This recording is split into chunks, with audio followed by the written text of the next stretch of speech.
शेतकरी मित्रांनो, महाराष्ट्रातील या 8 जिल्ह्यातील शेतकऱ्यांना हेक्टरी 40,000 रुपये जो काही खरीप पीक विमा उर्वरित बाकी होता तो मिळणार आहे. त्यासाठी हे 8 जिल्हे पात्र करण्यात आले आहेत. या 8 जिल्ह्यातील सर्वप्रथम पीक विमा कोणकोणत्या जिल्ह्यांना मिळणार आहे ते पाहून घ्या. तर याचबरोबर शेतकरी मित्रांनो, 1760 कोटी हा निधी पीक विम्यासाठी मंजूर करण्यात आलेला आहे. जो खरीप पीक विमा महाराष्ट्रातील 34 जिल्ह्यासाठी पात्र होता तो आता 2-3 टप्प्यामध्ये मिळणार आहे. त्यामध्ये पहिल्या टप्प्यामध्ये हे 8 जिल्हे मंजूर करण्यात आले आहेत. हे 8 जिल्हे कोणकोणते आहेत ते पाहण्याआधी चॅनलवर नवीन असाल तर चॅनलला सबस्क्राईब करा. शेतकरी मित्रांनो, तुम्हाला माहीत आहे की खरीप पीक विमा खूप दिवस झाले तुम्ही वाट पाहत, पण अद्याप 1 रुपयाही तुमच्या खात्यावर जमा नाही झाला. पण शेतकरी मित्रांनो, अखेर ती वेळ आली की प्रत्येक शेतकऱ्यांच्या खात्यावर पैसे जमा होणार आहेत, जे की पात्र असतील. शेतकरी मित्रांनो, यामध्ये सर्वप्रथम जो जिल्हा आहे तो म्हणजे की बीड, त्यानंतर नंदुरबार, त्यानंतर आपली छत्रपती संभाजीनगर, त्यानंतर धाराशिव, त्यानंतर हिंगोली, त्यानंतर परभणी, त्यानंतर नांदेड, त्यानंतर जालना. हे असे 8 जिल्हे आहेत शेतकरी मित्रांनो, की या 8 जिल्ह्यातील शेतकऱ्यांना लवकरात लवकर हे हेक्टरी 40,000 रुपये पीक विमा तुमच्या खात्यावर पाहायला मिळणार आहे.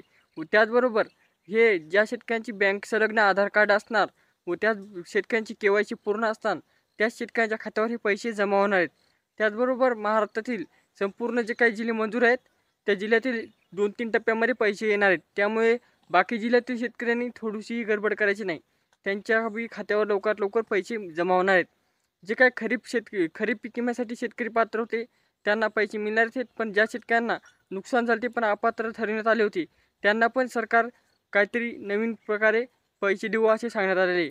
त्याचबरोबर जे काही राज्याचे कृषी मंत्री आहेत त्यांनी मागे सांगितले होते की पैसे आता DBTद्वारे शेतकऱ्यांच्या खात्यावर टाकण्यात येणार. तर तुम्हाला हे काय जे काही खरीप पीक विम्याचे पैसे आहेत ते DBTद्वारे या 8 जिल्ह्यातील शेतकऱ्यांना पैसे मिळू शकतात. त्याचबरोबर शेतकरी मित्रांनो, जे काही हे जिल्हे आहेत या जिल्ह्यातील जे काही शेतकरी पात्र आहेत त्यांना हेक्टरी 40,000 हे पैसे तुमच्या खात्यावर मिळणार आहेत. पण ते त्या अंतर्गत जी तुमची शेती होती, बागायती होती, फळबाग होती का जिरायती होती याच्यावर अवलंबून असून तुमच्या शेतात कोणते पीक होते याच्यावर अवलंबून असणार आहे. तर येणाऱ्या काळात तुम्हाला हे 2 दिवसामध्ये पैसे तुमच्या खात्यावर वितरण करण्यास सुरू होणार आहे. तर याआधी तुमचे आधार कार्ड अपडेट नसेल तर अपडेट करा. आधार कार्ड ज्या बँकेला संलग्न असतात त्याच बँकेत पैसे मिळणार. अशा प्रकारची ही माहिती होती जी की तुमच्यापर्यंत पोहोचलेली आहे.